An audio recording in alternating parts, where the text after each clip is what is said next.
géographie des politiques de la ville, des quartiers prioritaires politiques de la ville qui sont au niveau national. Donc en fait, on fera aujourd'hui un zoom particulièrement sur l'Île-de-France et sur la Seine-Saint-Denis, mais néanmoins, il faut savoir que ce travail, du coup, a été réalisé pour la totalité de l'Hexagone. Donc du coup, on va avoir cette première intervention qui nous parlera de la méthode pour pouvoir actualiser en fait cette géographie. Et puis, on fera des zooms sur territoire francilien, territoire Seine-Saint-Denis, et on ira même jusqu'à un niveau EPT pour que vous puissiez en fait voir les différences qui existent et en fait, du coup, le périmètre à ce niveau-là. On aura un deuxième temps où on a François Dubuget qui va nous rejoindre, qui est en fait de l'INSEE Île-de-France, avec qui on a déjà eu l'occasion de travailler en 2024 et avec qui on retravaillera en 2025 sur les mobilités résidentielles en Seine-Saint-Denis, un travail qu'on va bientôt commencer au printemps. Donc du coup, on aura également un second temps qui va là plutôt être dédié à des aspects plus profils sociaux et démos des habitants des QPV. À la fois, là encore, on fera des comparaisons, territoire francilien, et puis on va faire un zoom sur, évidemment, Seine-Saint-Denis et les différentes EPT en Seine-Saint-Denis. Dans l'ensemble des interventions qui vont intervenir, à la fois, en fait, côté ANCT et également côté INSEE Île-de-France, on va, en fait, à chaque fois, avoir un dernier temps de présentation qui vous permettra d'identifier l'endroit où vous pouvez trouver les différentes ressources sur les sites INSEE et ANCT de façon à pouvoir aller plus loin si vous le souhaitez avec un certain nombre de documents à l'appui. On va également se donner la possibilité d'avoir en fait un temps d'échange. On a aussi, je trouve, beaucoup d'échanges fructueux en allant questionner, faisant des zooms sur différents aspects. Donc du coup, on va prévoir un 10-15 minutes entre chacune des interventions de façon à vraiment pouvoir vous laisser et en présentiel et en distanciel. Et donc n'hésitez pas à lever la main quand vous êtes en présentiel ou si vous le souhaitez à rédiger en fait directement une question dans le chat et du coup Myriana et moi on va pouvoir en fait les prendre en compte. Juste vous indiquer que ce temps en fait cet atelier il est vraiment coordonné à la fois par la direction données études et connaissances et l'ODDS qui est l'Observatoire départemental des données sociales qui est vraiment dans une logique partenariale et en fait on a plusieurs partenaires qui sont au sein de la salle ou en distanciel donc on les remercie beaucoup. Je pense à la CAF, je pense à la CNAV notamment et bien d'autres collègues. Et donc, merci à vous d'avoir eu l'occasion de nous rejoindre. Donc, du coup, on a quand même une présentation qui est assez chargée. Donc, du coup, je propose du coup à Maxime de prendre la parole. Un grand merci aux intervenants. Merci beaucoup. Merci pour cette introduction. Bonjour à tous. Donc aujourd'hui, on intervient avec ma collègue Aurélia.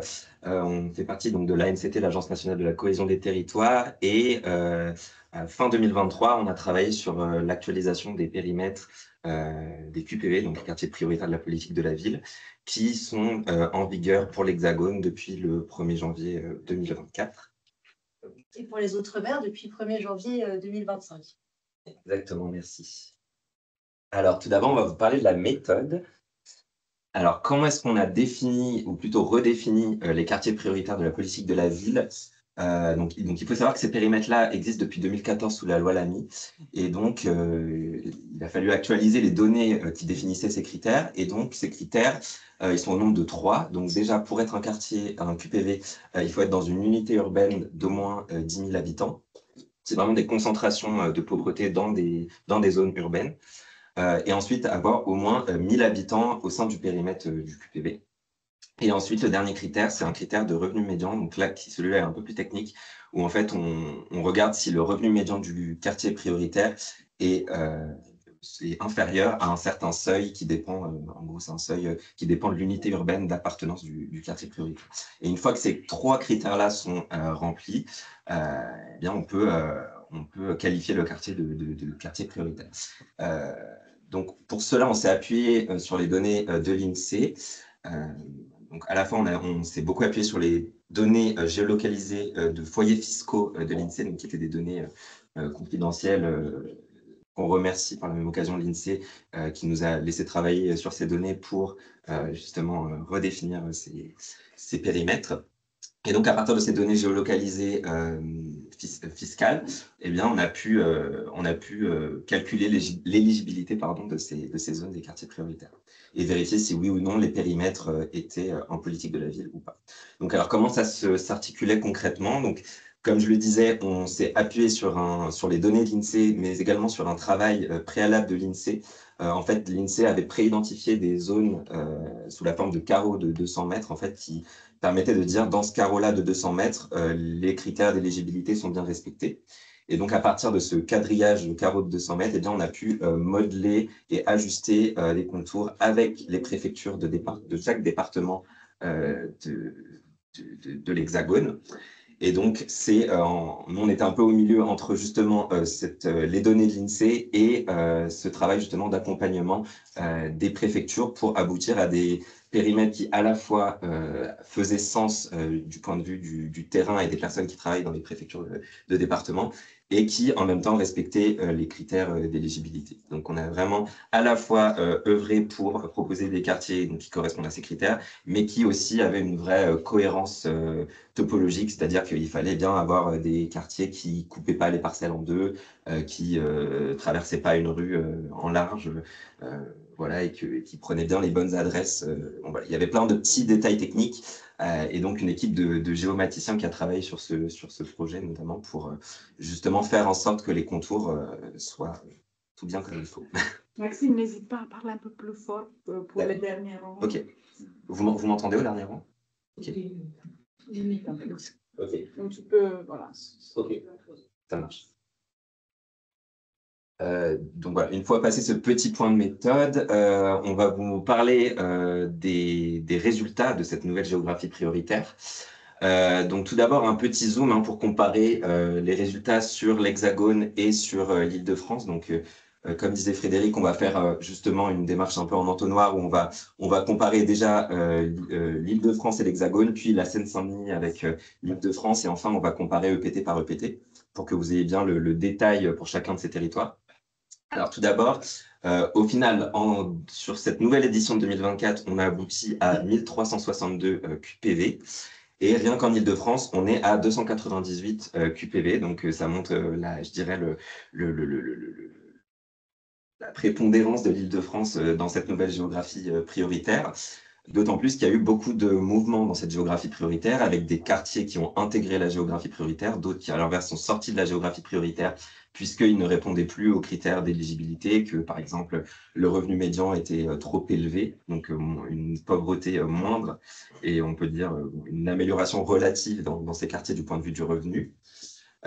Donc ça, ce sont des exemples de quartiers qui pouvaient justement sortir de la géographie prioritaire, et à l'inverse des quartiers qui sont rentrés dans la géographie prioritaire, puisque justement la situation en termes de revenus s'était dégradée depuis la dernière édition des quartiers prioritaires en 2014.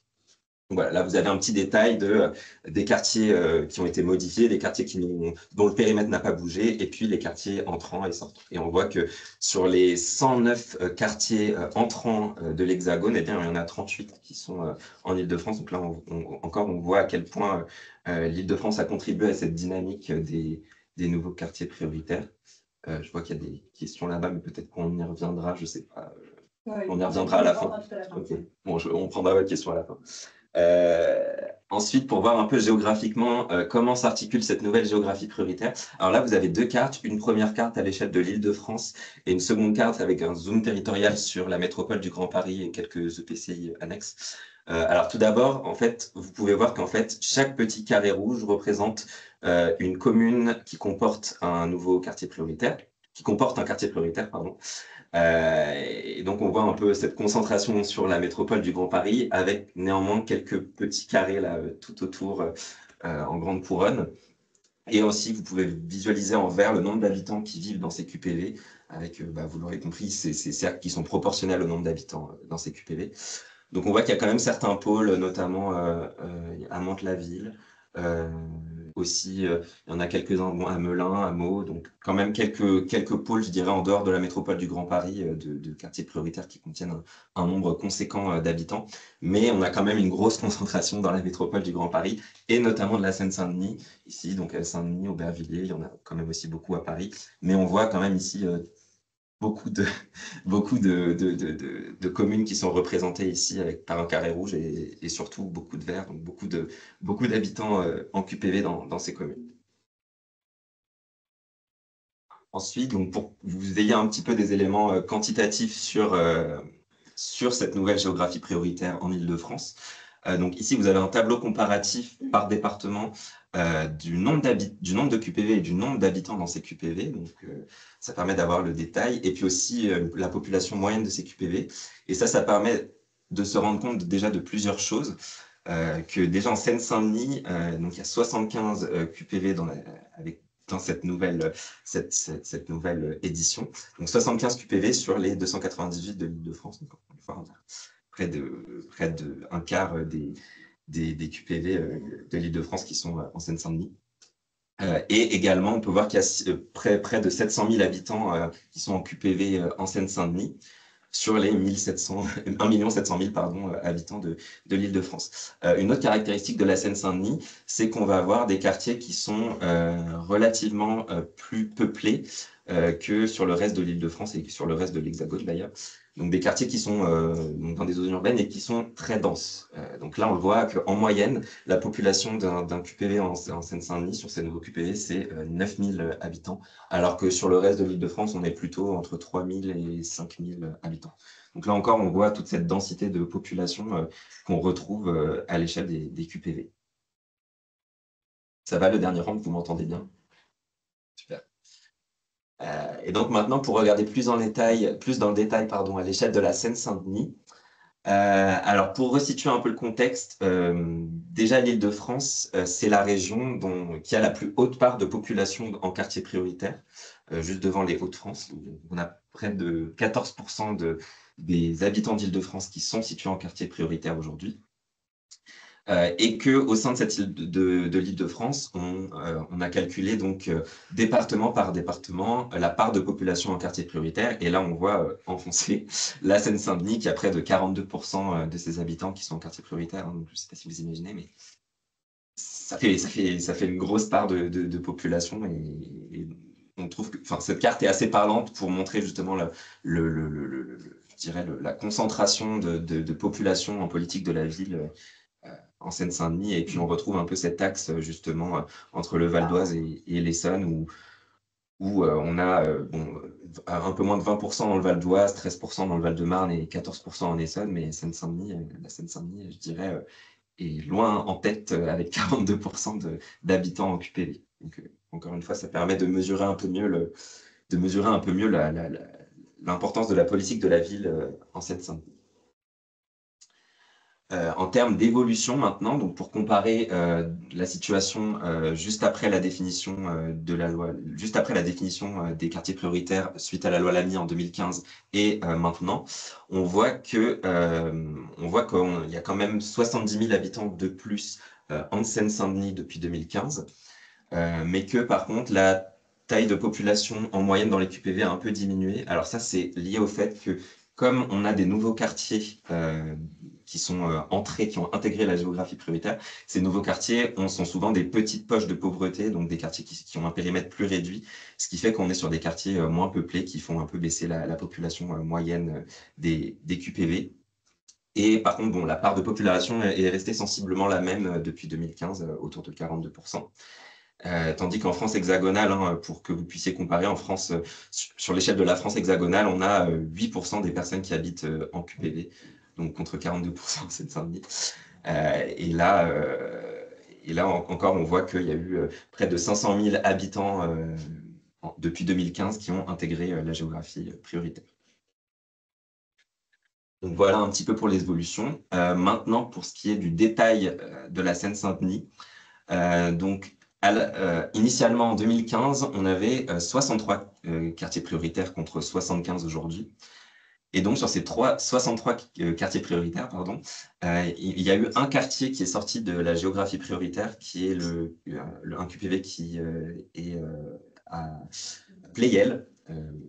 Voilà. Et ensuite, sur les 62 autres quartiers qui sont restés dans la géographie prioritaire, on en a eu en plus 11 qui ont intégré la géographie prioritaire. Donc parfois dans des nouvelles communes, donc c'est le cas à Livry-Gargan, à Neuilly-Plaisance et au Pavillon-sous-Bois.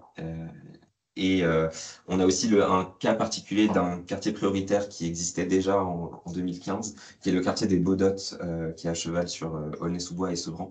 Et ce quartier-là, en fait, est un peu particulier parce que c'était un grand ensemble avant qui regroupait, je dirais, trois pôles. Et pour des raisons de cohérence territoriale, il a été scindé en 3 parties. Donc aujourd'hui, ce quartier existe en réalité en 3 quartiers distincts. Donc, c'est ce qui a fait qu'on est passé de 63 quartiers à 75 quartiers en Seine-Saint-Denis. Donc, pour que vous ayez quelques exemples des communes, donc je le disais tout à l'heure, il y a 3 communes qui ont intégré la géographie prioritaire, donc Livry-Gargan, Les Pavillons-sous-Bois et Neuilly-Plaisance. Et donc, voici les 2 quartiers, les 2 nouveaux quartiers prioritaires de Livry-Gargan. Donc, on a ici Chanzy-Briand et le quartier de l'Église, il me semble, qui sont, comme vous le voyez, c'est ce que je disais tout à l'heure, hein, c'est des quartiers dont le périmètre est assez restreint. Donc, on est vraiment sur des petites poches de pauvreté avec des quartiers qui sont souvent autour de 1000 ou 2000 habitants grand maximum. Donc voilà, ça montre une population, une petite poche de population qui a intégré la géographie prioritaire. Donc voilà, ça c'était pour un exemple à Livry-Gargan. Et au Pavillon-sous-Bois, exactement, donc on retrouve ce quartier de Chanzy-Briand puisqu'il était à cheval entre Livry-Gargan et les Pavillons-sous-Bois. Et aussi le quartier de La Fourche, Canal de l'Ourcq, voilà, pour ceux qui connaissent. Donc, de nouveaux quartiers également au Pavillon-sous-Bois. Et un quartier, le quartier des Renouillères à Neuilly-Plaisance, qui a également intégré la géographie prioritaire. Donc ensuite, à l'échelle des EPT, on a également calculé un certain nombre d'indicateurs. Donc si vous avez une carte des EPT de la Seine-Saint-Denis, avec à chaque fois un tableau, je dirais, synthétique de la situation des quartiers prioritaires, à la fois pour la situation telle qu'elle était en 2015, mais également pour la situation telle qu'elle est depuis 2024.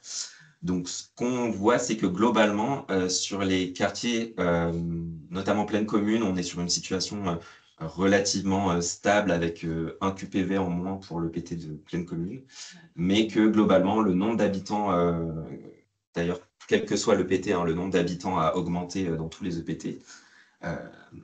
Donc, on est sur moins de quartiers, mais des quartiers plus peuplés, pour faire simple, à pleine commune. C'est juste à la fin, je crois. Ouais, si ça vous dérange pas, on rassemble toutes les questions à la fin, si ça vous va, en fait, du coup. Merci beaucoup. Et pour ce qui est de Est Ensemble, on est sur une situation où on a 2 QPV en plus en 2024 et un nombre d'habitants également qui a augmenté en QPV. Et la situation est un peu différente pour, je dirais, les EPT qui sont plus à l'Est, où en fait on a quand même, vous voyez en 2015 par exemple sur le PT Paris-Terre d'Envol, on avait 14 QPV contre 19 aujourd'hui, donc il y a 5 QPV qui ont intégré la géographie prioritaire. Et c'est un peu la même situation dans Paris Grand Est où on avait 11 quartiers prioritaires en 2015 contre 17 aujourd'hui. Donc là aussi, beaucoup de nouveaux quartiers prioritaires. Et encore une fois, on le voit au fait que, alors oui, on a plus d'habitants en quartier prioritaire. Donc ici, on a plus de 30 000 habitants en plus pour Paris Terre d'Envol. Et ici, on en a à peu près 20 000 en plus pour Paris Grand Est.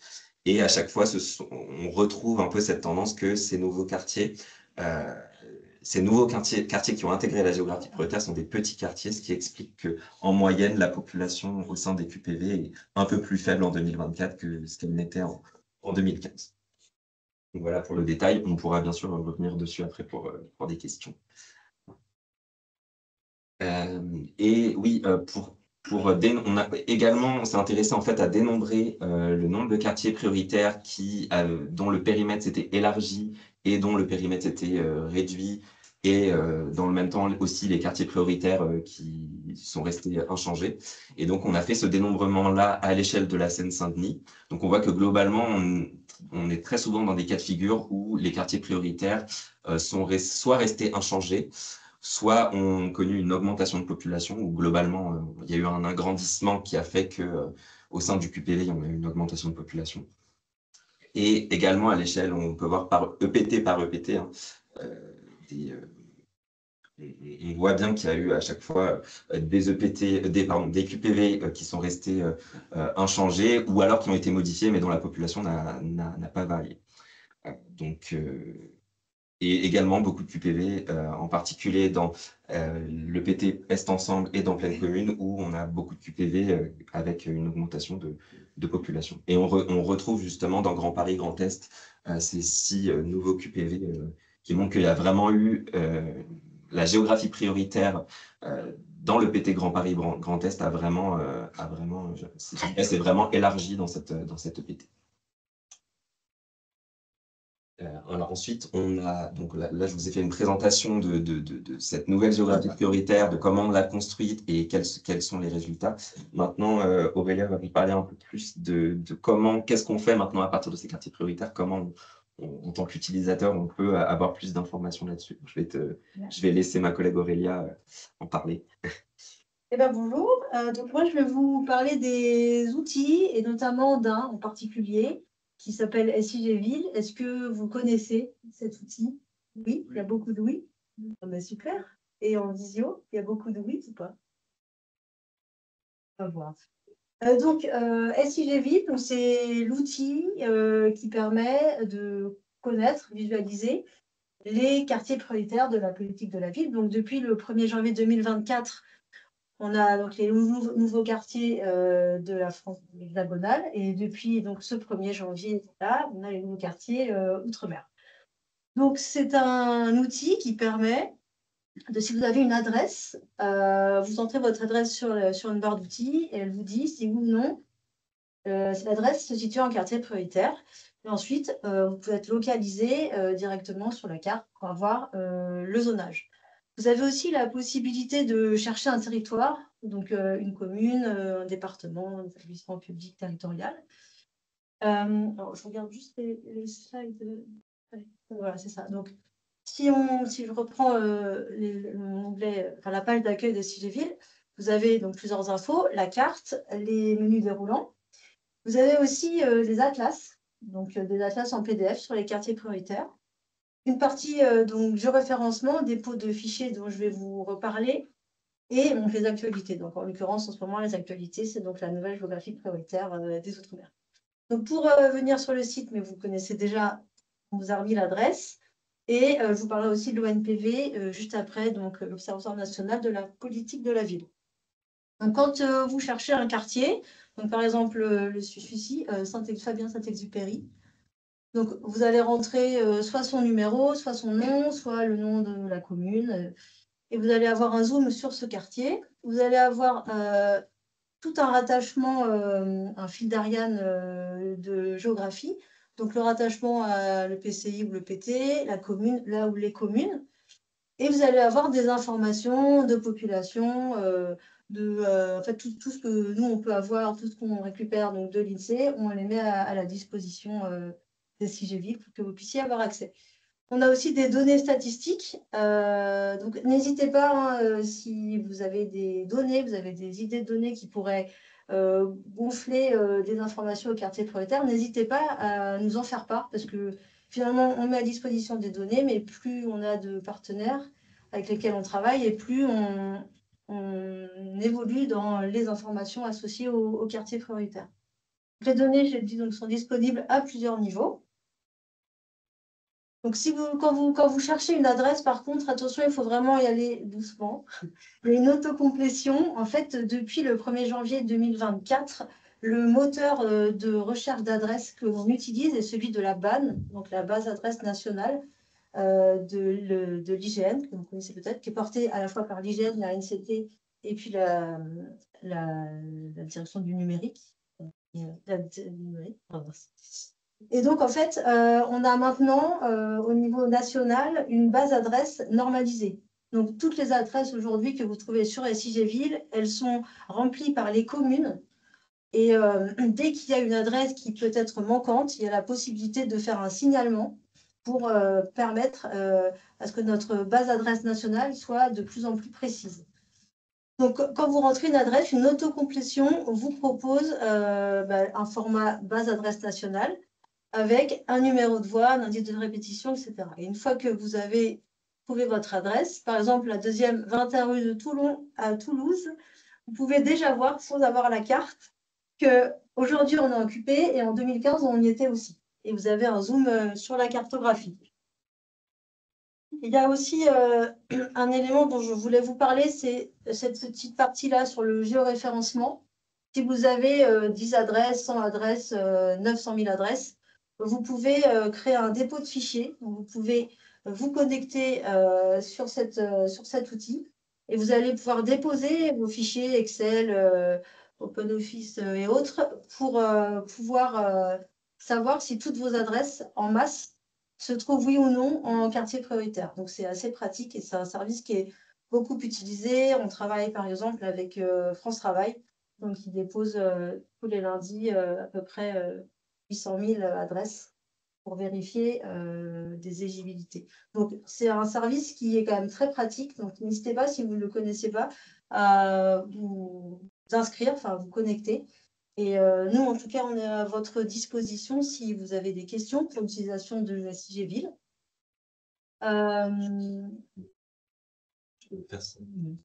Et du coup, toutes nos ressources, toutes nos publications sont aussi disponibles sur le site de l'Observatoire national de la politique de la ville, donc l'ONPV. Donc, sur le site, on vous a mis je fais des allers-retours, on nous a mis l'adresse ici.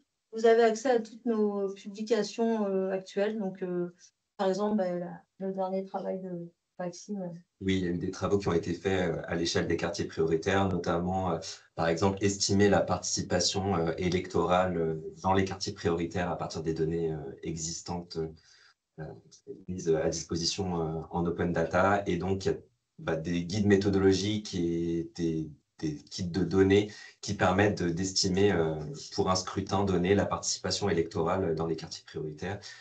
Voilà. Ça, c'est un exemple, et en l'occurrence, le dernier exemple de travaux qui ont été faits et qui ont été valorisés sur le site de l'ONPV. Mais on met aussi des rapports annuels réguliers dans ce site, des rapports thématiques sur ces quartiers prioritaires. Donc, n'hésitez surtout pas à aller voir régulièrement. On met à jour et on met à disposition un certain nombre de ressources.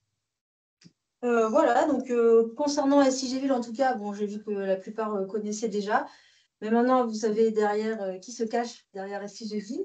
Donc, n'hésitez pas hein, si vous avez des questions. Et nous, on a fini notre présentation. Peut-être on va prendre les questions liées à tout ce qui est géographie prioritaire, méthode de travail de la NCT, si vous voulez, et SIGVille, si ça vous va. Allez-y. Oui, allez-y. Alors, dans cette présentation, j'avais juste une question, parce que la ville dans laquelle je travaille, on est sur un secteur un peu particulier, parce qu'on a un PV qui est sur 3 communes et 3 EPT. Et en fait, quand on recherche des éléments plutôt à l'échelle communale, le site SIGVille ne permet pas forcément d'être à ce niveau de... Ouais, oui, enfin... Je me permets juste, lors des interventions, ce serait super si vous pouvez bien hausser la voix, de façon à ce que nos collègues qui sont en visio puissent vous entendre sans difficulté. Merci beaucoup. Présentez, s'il vous plaît. Je me présente pas. Oui, allez-y, et puis bien fort si c'est possible. Merci. Donc, Anne-Claire Avier, je travaille à l'Observatoire de la stratégie urbaine à la ville d'Aubervilliers. Et voilà, donc on a été plusieurs fois, on a eu plusieurs fois cette problématique de vouloir ressortir des données qui sont produites dans le cadre des QPV, pas forcément dans d'autres cadres plus difficilement accessibles via l'INSEE quand ce n'est pas des QPV. Et en fait, comme on est sur 3 communes, les données qu'on cherche, on ne les a pas forcément toujours. Donc, je ne sais pas si c'est quelque chose qui... Alors, en tout cas, on en est conscient. Ouais, c'est déjà. pas la première fois qu'on a des... Ce qui n'est pas évident, effectivement, c'est dans ce qu'on appelle un peu le fil d'Ariane, là, c'est essayer de faire en sorte qu'il y ait toutes les relations. Et c'est vrai que dans le cas des quartiers qui sont interconnectés, enfin, il y en a plusieurs, hein, pour le moment, on a décidé de faire un choix sur un des quartiers parce que c'était... Tant que la géographie prioritaire n'était pas terminée, on était tout le temps en train de faire des ajustements, etc. Là, on va pouvoir se replonger dans l'ergonomie des SIGVille et la façon d'améliorer. On n'est plus dans la géographie prioritaire où vraiment on a été 2 ans dessus tous les jours.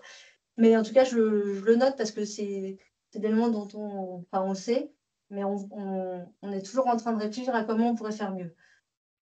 Oui, et c'est sur la disponibilité, enfin, c'est sur la disponibilité de la donnée en elle-même, c'est-à-dire que vous cherchez des valeurs, enfin des indicateurs par exemple, par commune dans votre EPCI, pour chaque commune de l'EPCI, savoir quels sont les. C'est ça les. Ouais, l'infra QPV. Bah ça, après, nous, on est dépendant aussi des fournisseurs de données. Et c'est vrai que, alors pour le coup, très souvent, les données sont soit agrégées par commune ou soit elles sont agrégées par QPV.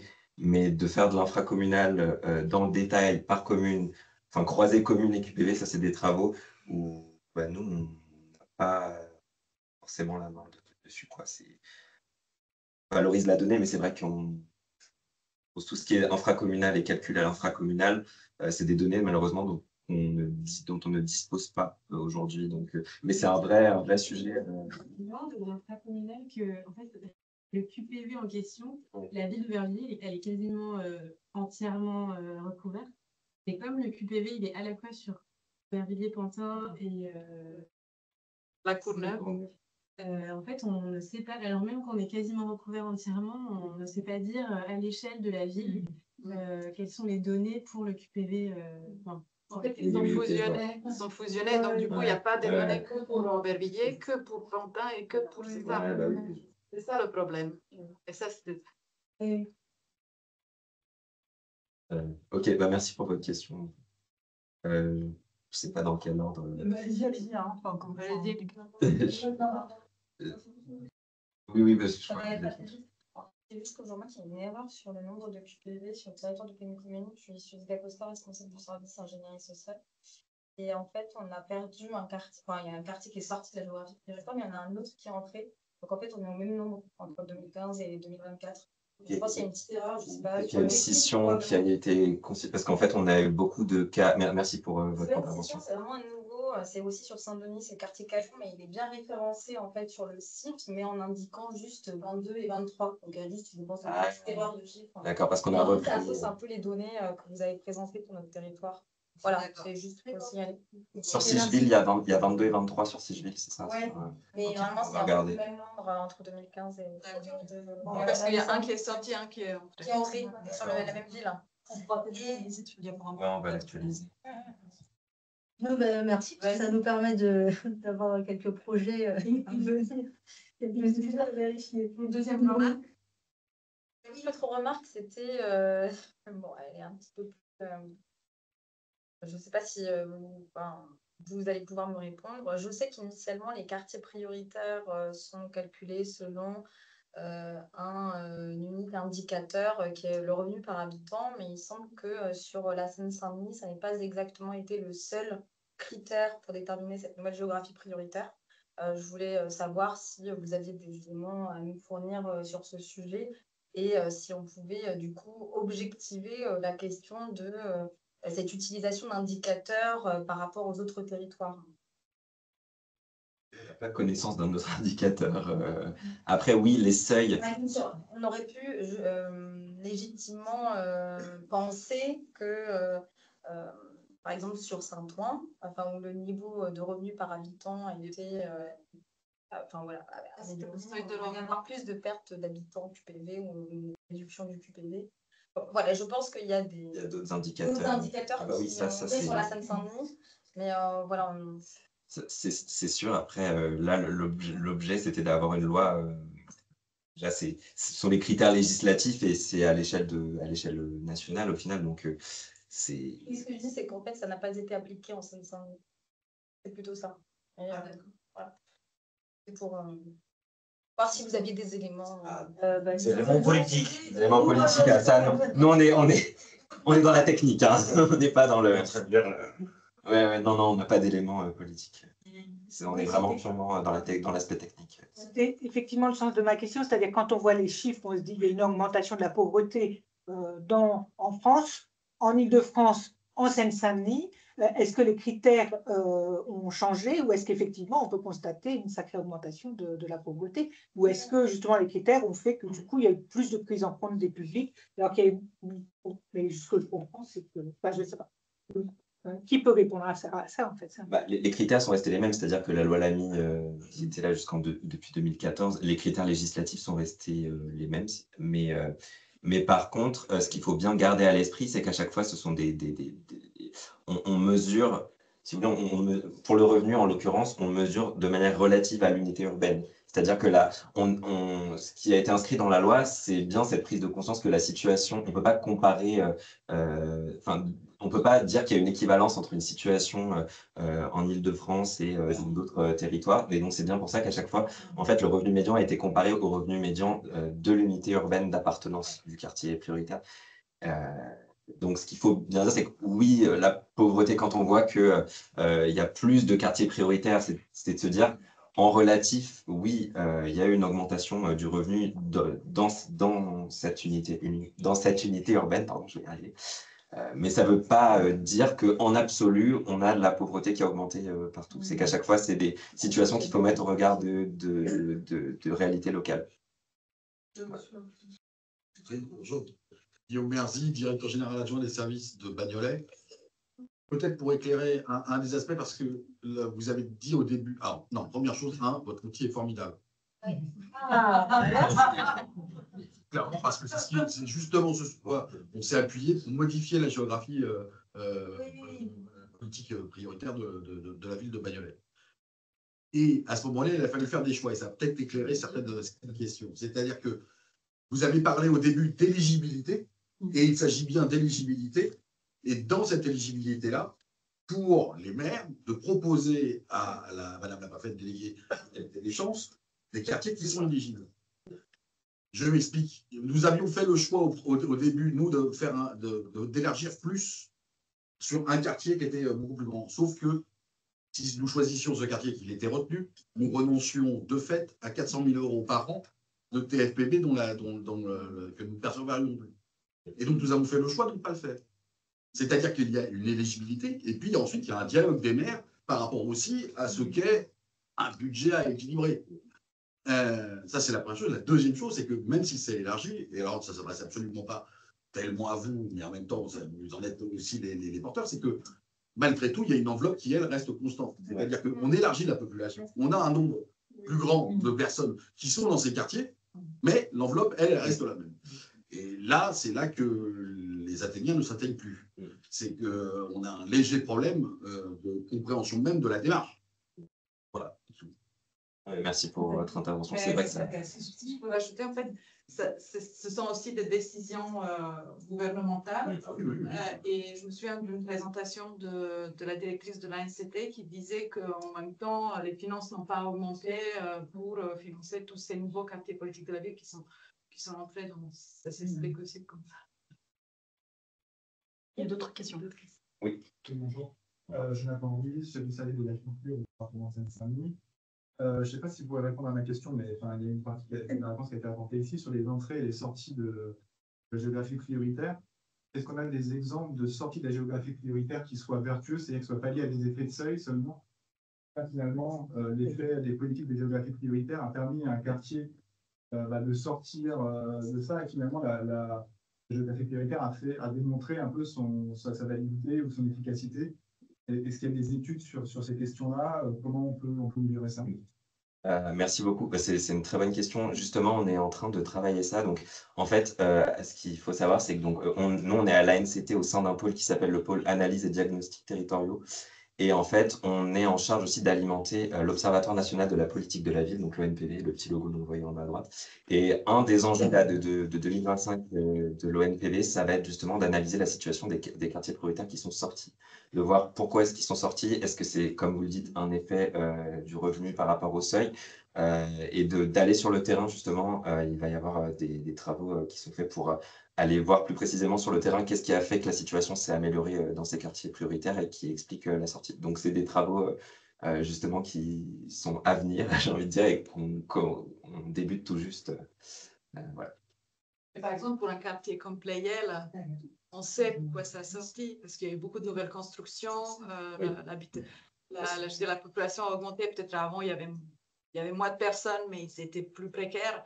Alors que maintenant, il y a plus des énormes projets d'aménagement Donc, c'est un peu, vous voyez, pour un quartier comme ça, c'est logique qu'il est sorti, ouais. Playel à Saint-Denis. Oui, Raymond Luman, je travaille à la direction de l'insertion du département. Sur les critères d'éligibilité, si on prend en compte uniquement les critères revenus, à partir de quand on sort du périmètre politique de la ville, si on a un revenu qui a augmenté d'1 euro par rapport au seuil, ou si c'est un certain pourcentage d'augmentation, comment on fait? C'est pas évolutif, on regarde pas l'évolution, on regarde dans une situation donnée. Donc, c'était les données fiscales philosophie 2019, puisqu'en fait, les dernières données philosophie 2020 sont sorties au moment où on avait quasiment fini la géographie prioritaire. Donc, ce qui s'est passé, c'est qu'on a fait tout ce travail de définition des quartiers à partir des données philosophie 2019, et ensuite, on a fait une vérification que les données étaient bien aussi conformes au regard des données fiscale philosophie 2020. Et donc, c'est des données de revenus à un instant T qu'on compare. Enfin, pour faire simple, c'est un revenu médian de 2019 au sein du QPV. Donc, le revenu médian du QPV en 2019 qui est comparé au revenu médian de 2019 de l'unité urbaine du QPV. Donc, il n'y a pas d'histoire d'amélioration. C'est vraiment, la photo est faite à un instant T au dernier millésime disponible. Aux non-spécialistes, vous pourriez donner une définition de l'unité urbaine? C'est une très bonne question. Par exemple, pour la Seine-Saint-Denis, unité urbaine, c'est Paris, non? C'est plus large? Comment? C'est quoi? Il y a dedans? il faudra regarder la définition exacte parce que là, comme ça, Je me suis posé la question cette semaine. Je n'ai pas retenu. Oui, ça, il faut peut-être répondre parce que les unités urbaines sont faites par l'INSEE. Ça, c'est une que ce soit là. Enfin, c'est fait par l'INSEE en collaboration avec l'IGN à partir de photos aériennes. Et en fait, c'est basé pas du tout sur les critères statistiques, mais sur la densité du bâti. Donc, c'est sur la morphologie du territoire. Et on considère un territoire comme urbain s'il y a moins de 200 mètres entre toutes les constructions. Il y a une continuité. Ouais, c'est une continuité. Il y a un seuil de population qui intervient après, mais le critère principal, c'est ça. Voilà. Si on considère que c'est urbain s'il y a moins de 200 mètres entre les constructions, au-delà de 200 mètres, c'est plus urbain, c'est rural. Je schématise un peu, mais le principe, c'est ça. Et donc, effectivement, nous, on appartient à l'unité urbaine de Paris, qui comprend Paris, les 3 départements de Petite Couronne, et puis des bouts en Grande Couronne, ça va jusqu'à Mantes-la-Jolie à l'ouest, et quasiment jusqu'à Melun au sud. Voilà. L'unité urbaine de Paris est très, très étendue, ce qui fait que, effectivement, quand on veut comparer un quartier avec toute l'unité urbaine, on part à quelque chose de vraiment énorme qui est la définition. S'il vous plaît, en visio, il y a une personne qui a son micro qui est allumé. Il faudrait, s'il vous plaît, juste l'éteindre parce qu'en fait, ça interfère avec le présentiel. Un grand merci. Du coup, si ça vous va, une dernière question et après, on passe à la deuxième intervention, si vous voulez bien. Merci beaucoup.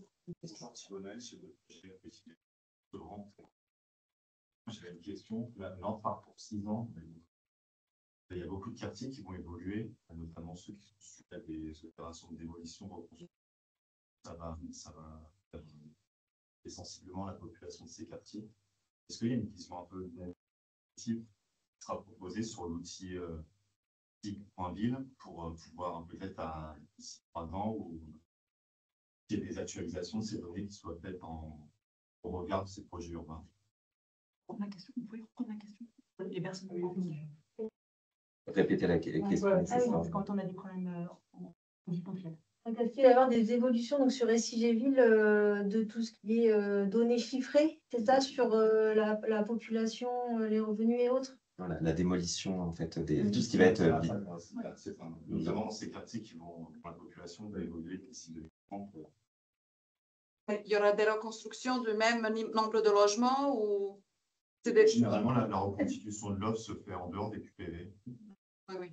Et les nouvelles constructions, il y a une volonté de l'ANRU. Vous voulez dire en fait que les caractéristiques de ces quartiers forcément vont changer, puisqu'il y a eu il y aura de ce type d'opérations, des démolitions, reconstruction, et du coup, est-ce qu'elles vont sortir du périmètre QPV ou ça? Mais au-delà de sortir, de savoir comment est-ce que ça va évoluer, comment on peut avoir une base. Est-ce que vous allez avoir des données là-dessus? Ah, ok. Dès qu'on a des données, on travaille avec l'ANRU, on travaille avec l'INSEE. En tout cas, SIG Ville, on essaie vraiment de le mettre à jour dès qu'on a des données nouvelles. On essaie de les remplacer, garder parfois un historique pour faire des comparaisons. Voilà, donc on fait le maximum le travail commence maintenant. En fait, maintenant que tous les quartiers sont figés, sont terminés. Le travail commence de création des données, de calcul, de mise à jour. Voilà, donc j'espère que... N'hésitez pas, en tout cas, à nous envoyer des messages si vous voyez que il y a des données dont vous souhaitez voir des mises à jour qui ne sont pas encore arrivées, soit parce qu'elles n'existent pas, soit parce qu'on ne les a pas encore traitées. Donc vraiment, il ne faut pas hésiter à nous solliciter. En tout cas, on prendra toutes vos questions et suggestions dès qu'elles sont. Je peux une dernière question? Une dernière rapide. Hyper rapidement, parce que là, on est déjà très serré par rapport à la deuxième intervention. Donc, très rapide. Merci beaucoup. Est-ce que vous avez vent d'une évolution dans les critères pour déterminer les PPV? Est-ce que on peut penser qu'on pourrait prendre, par exemple, d'autres critères comme la présence ou non d'équipement, des choses comme ça, non? Non, ça ne nous appartient pas en plus. Donc, tous les choix politiques, malheureusement, nous, déjà, on n'a pas vent de ça. Et puis, c'est vrai que c'est dans 6 ans. Donc, bon, ce qui est certain, c'est qu'il y aura un comité, je pense, pour évaluer les critères. Mais après, nous, on ne sait pas s'il va y avoir des modifications ou pas des critères législatifs.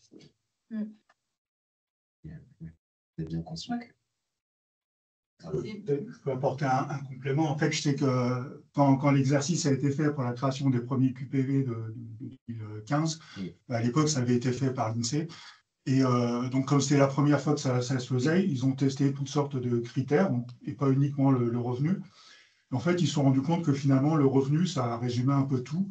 Et que si on ne prenait que ce critère-là, finalement, on arrivait à peu près au même résultat que si on essayait de multiplier les critères.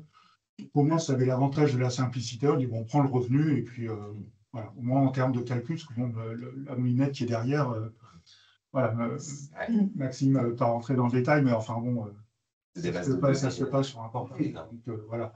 Du coup, bon, c'est le choix qui a été fait il y a 10 ans et qui a été reconduit là, pour l'actualisation et c'est justifié après. Merci beaucoup. Un grand merci à Maxime Grosbois et à Aurélia Planassa de l'INSEE. Sans transition, on va du coup laisser la place à Monsieur Dubuget, François Dubuget, qui a déjà commencé à intervenir. Monsieur Dubuget, qui est chef de service au sein de la division démographie et politique sociale à l'INSEE Île-de-France, et du coup qui va nous présenter les portraits sociaux politiques de la ville au sein du département. Merci beaucoup. Voilà, du coup, bonjour à tous. J'ai déjà un peu pris la parole. Alors, essayer de parler sans pousser, c'est compliqué. Donc, moi, je vais vous parler chiffres, même si, bon, là, déjà, on a vu pas mal de chiffres. Bon, je suis à l'INSEE, forcément. Voilà, hein, je vous parle des chiffres, c'est peut-être ce que vous êtes venus écouter aussi, donc ça tombe bien. Alors, on a essayé de faire une présentation qui soit dans la continuité de la première. Maintenant, bon, il y a peut-être des choses que je vais répéter un petit peu. Et c'est volontaire, c'est pour que ça rentre bien. Je pense qu'il y a vraiment quelques grandes données qu'il faut avoir en tête. Donc, bon, on va revenir très rapidement sur la situation géographique, mais ça va aller vite. Les indicateurs départementaux, hein, donc là, on va rentrer dans les chiffres, et par EPT, hein, donc comme la présentation de Maxime. Et puis, on finira, alors nous, on n'a pas le SIG Ville, mais on a aussi nos ressources à nous, donc j'en dirai un petit mot. Ceci dit, on va aussi beaucoup sur le SIG Ville. Alors, la situation géographique. Donc, je vous ai remis la carte. Hein, bon, elle est pas la même, parce que on n'est pas géomaticien. C'est un peu moins joli. Bon, on retrouve bien la forme de croissant caractéristique. Hein. Ça, il faut bien l'avoir en tête. Hein. Maxime vous l'a déjà montré, mais la forme de croissant qui est autour de Paris, donc, qui est assez historique. Hein. Le peuplement de l'Île-de-France s'est fait comme ça. L'Est est moins riche que l'Ouest. Voilà. Ça se retrouve dans la géographie prioritaire.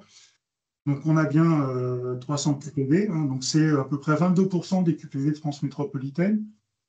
Donc, sachant que en population, l'Île-de-France est 18% de la France.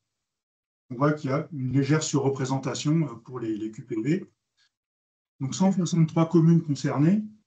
Le nombre de communes, ce n'est pas grand-chose, hein, mais c'est très concentré, évidemment. Donc dans 40 EPCI ou EPT, quand même pas tout le monde, mais presque. Et donc, on l'a déjà vu, 1 700 000 habitants. Donc, il y a combien d'habitants autour en Île-de-France?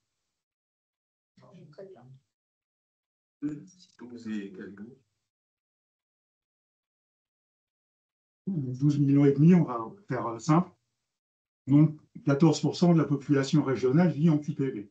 Donc, on a vu que l'Île-de-France est la région où on a la part de population en QPV qui est la plus importante devant les Hauts-de-France. Alors maintenant, un petit zoom sur la Seine-Saint-Denis. Donc, toutes les tâches, ce sont des quartiers. Donc, on voit qu'on a quand même des tâches assez importantes. Donc, en surface, c'est très important. Et notamment, alors là, bon, c'est un zoom sur la Seine-Saint-Denis. Mais si on voyait le reste, en fait, en Seine-Saint-Denis, les QPV sont aussi les plus étendus. Donc, c'est ce qui fait aussi que, vu qu'ils sont souvent très peuplés, hein, puisqu'on a une moyenne de plus de 9 000 habitants par quartier, c'est lié aussi à leur superficie. Quand on regarde le reste de l'Île-de-France, on a souvent des quartiers qui sont beaucoup plus petits. Alors, notamment sur Paris, c'est peut-être pas le meilleur exemple, hein, ils sont tout petits, mais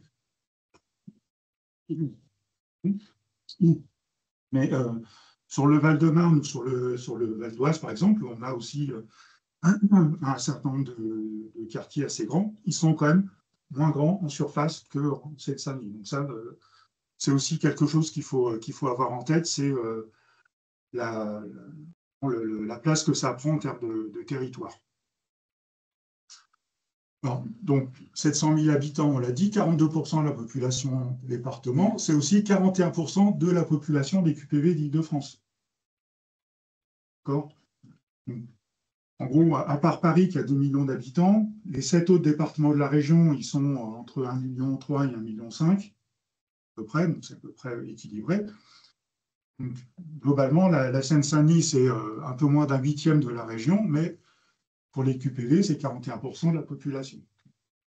On insiste un peu lourdement, mais voilà. Il faut bien avoir ça en tête. Après, on a quand même des QPV qui sont tout petits. On a Sept-Arpents, Stalingrad, qui a moins de 1000 habitants.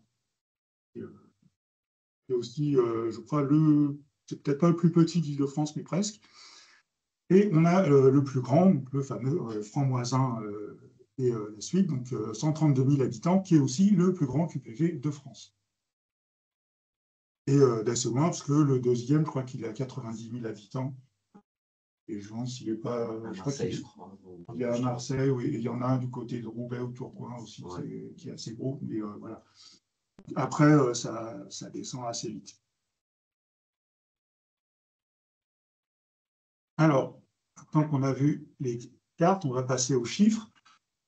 Alors, comme on l'a vu juste avant, donc, quand on veut comparer les quartiers avec un territoire, on prend le territoire urbain qui est autour. Donc, ce territoire urbain, c'est les unités urbaines au sens de l'INSEE. Alors, quand on est en province, généralement, bon, ça marche assez bien.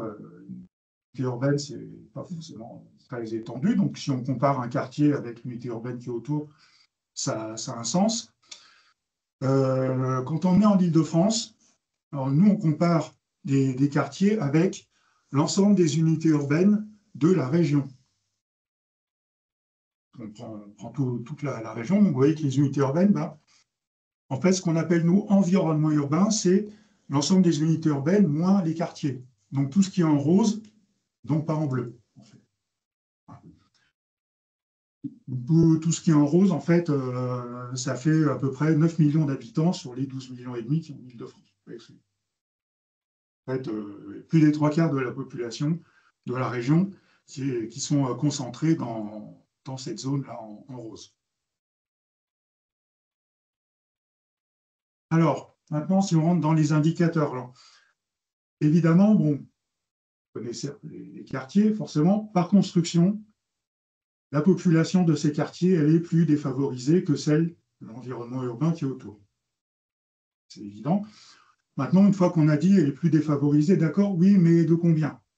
Voilà. Donc, c'est ce qu'on va essayer de voir avec les indicateurs, c'est est-ce qu'il y a une différence plus ou moins importante de profil de population entre le quartier et l'environnement qui est autour?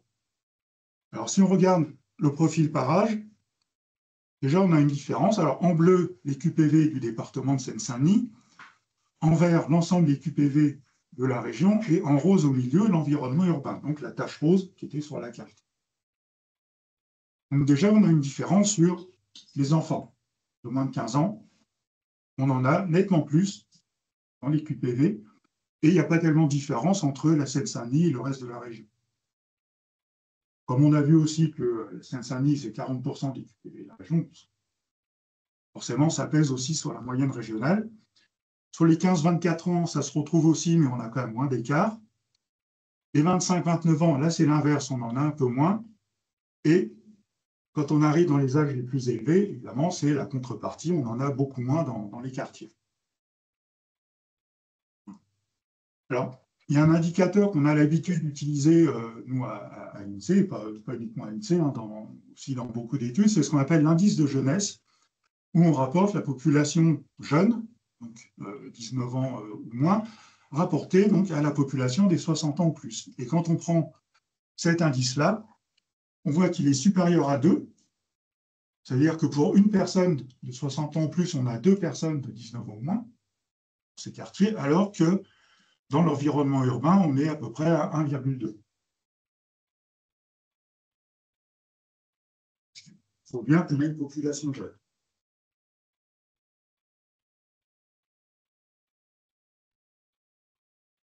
Ensuite, 3 indicateurs différents. La part des femmes, pas de différence, mais à peu près 50-50, donc ça, on le mesure au cas où il y aura un écart, mais ce n'est pas là-dessus que ça joue.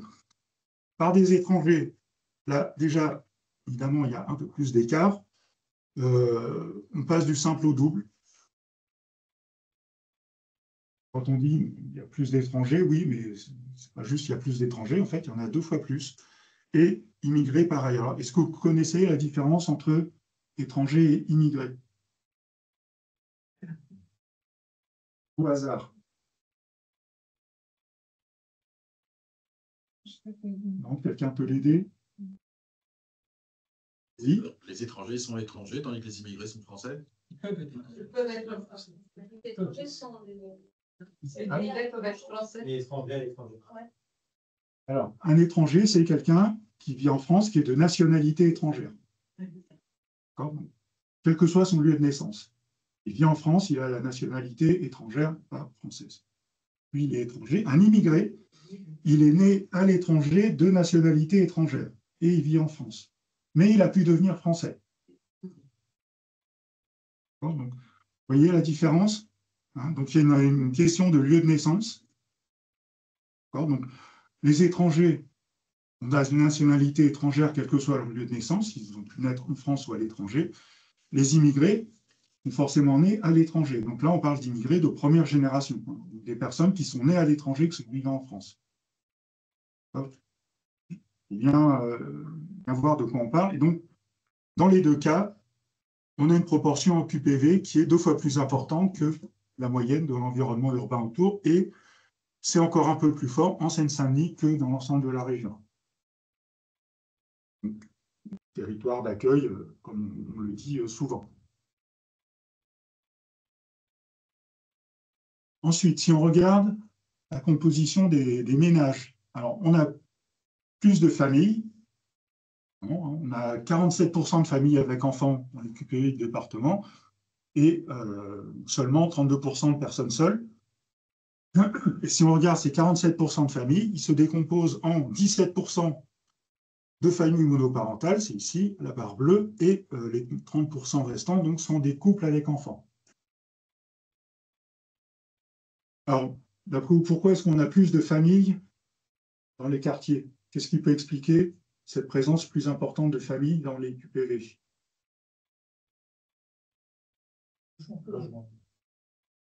Logements plus grands? Mauvaise réponse. Ça aurait été bien. C'est bien tenté, mais non, justement, on va voir après. Jeunesse de la population. C'est dans les quartiers il y a plus de PLAI. Voilà. Logement social en général. Voilà. Logement social qui fait qu'on a aussi plus de familles, et notamment des familles monoparentales, qui sont plus nombreuses dans le parc social. Bonne réponse au fond. Je ne mets pas de notes, hein, mais bon. Il y en a un.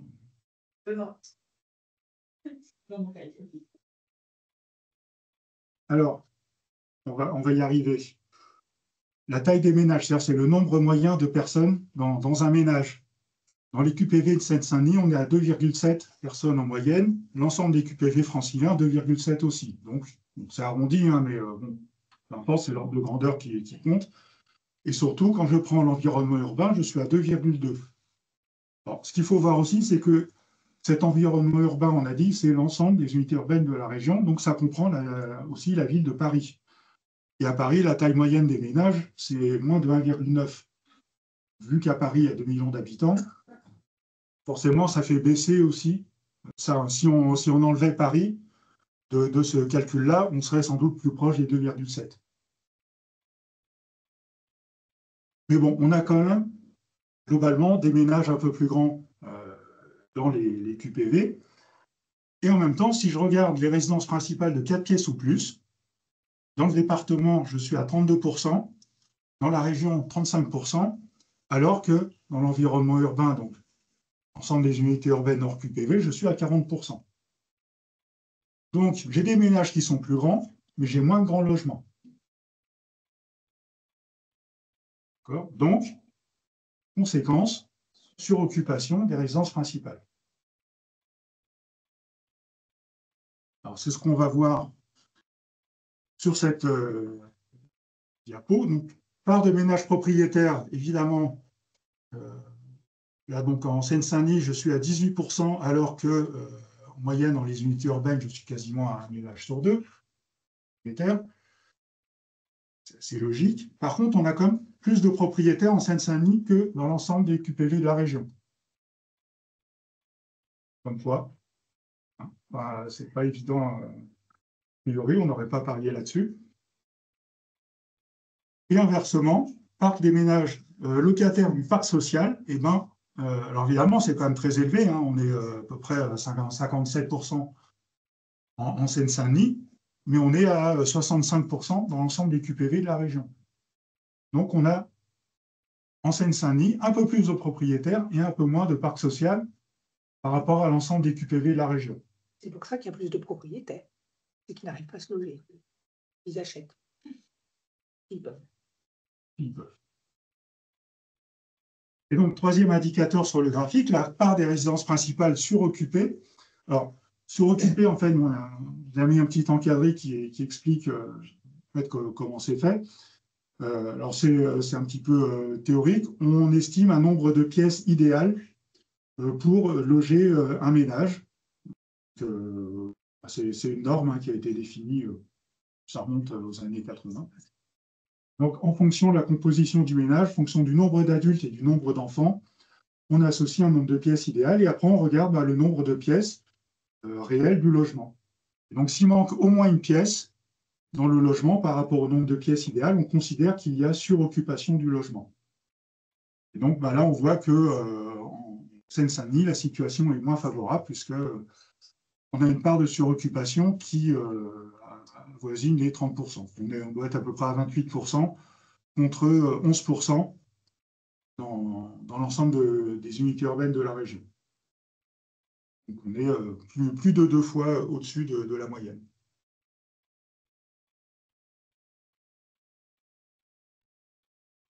Un autre indicateur, c'est sur le niveau de diplôme des habitants. Donc, parmi ceux qui ont au moins 15 ans, donc ceux qui sont sans diplôme, dans les QPV de Seine-Saint-Denis, on en a 44%. Moyenne des QPV de la région, 42%, donc ça se tient à peu près. Par contre, quand on regarde l'environnement urbain, on est à 20%. Là aussi, on est à plus du double. Donc, quand on dit la population QPV est moins diplômée que la moyenne, oui, mais dans quelle proportion? Ben voilà, faites du simple au double. L'environnement urbain des QPV franciliens, ça comprend les QPV? Non, hors QPV. C'est leur environnement, c'est-à-dire c'est toutes les unités urbaines, moins les quartiers.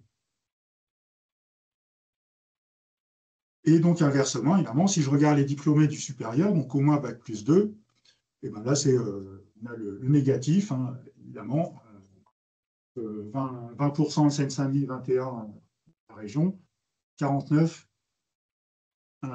une personne sur deux. Donc, sachant qu'en Ile-de-France, on a beaucoup de cadres, on arrive à une personne sur deux dans les unités urbaines. Autre indicateur, le taux d'emploi, c'est-à-dire la part des personnes qui sont en emploi. Donc, c'est logiquement, hein, vu qu'ils sont moins diplômés, ils sont aussi moins souvent en emploi. Ça va avec. Donc, on est un petit peu plus de 50%. Il n'y a pas de différence entre la Seine-Saint-Denis et le reste de la région sur cet indicateur-là. Alors, il y a une différence entre femmes et hommes, surtout sur en fait, ceux qui ne sont pas en emploi. C'est-à-dire que quand on regarde plus précisément, quelqu'un qui n'est pas en emploi, il y a essentiellement deux possibilités. Soit c'est une personne qui est au chômage, soit c'est une personne qui est inactive, donc personne au foyer en général. Et donc, les femmes sont plus souvent des personnes au foyer, les hommes sont plus souvent au chômage, quand on regarde d'un peu plus près. Et puis, l'indicateur du graphique de droite, donc là, les personnes entre 16 et 25 ans qui ne sont pas scolarisées, qui ne sont pas en emploi. Donc, ce que vous trouverez quelquefois dans certaines études, ce qu'on appelle en anglais les NEET, N2ET, des personnes qui ne sont ni en emploi, ni en formation, ni scolarisées. Voilà. Généralement, quand on regarde ces populations-là, aussi, c'est des populations défavorisées. Donc là, en fait, on a regardé tout à l'heure le niveau de diplôme. Là, on ne tient pas compte du diplôme. Hein. C'est simplement un jeune qui n'est pas à l'école et qui n'est pas en emploi non plus. Et donc là aussi, on en a à peu près le double dans les quartiers par rapport à la moyenne environnement urbain.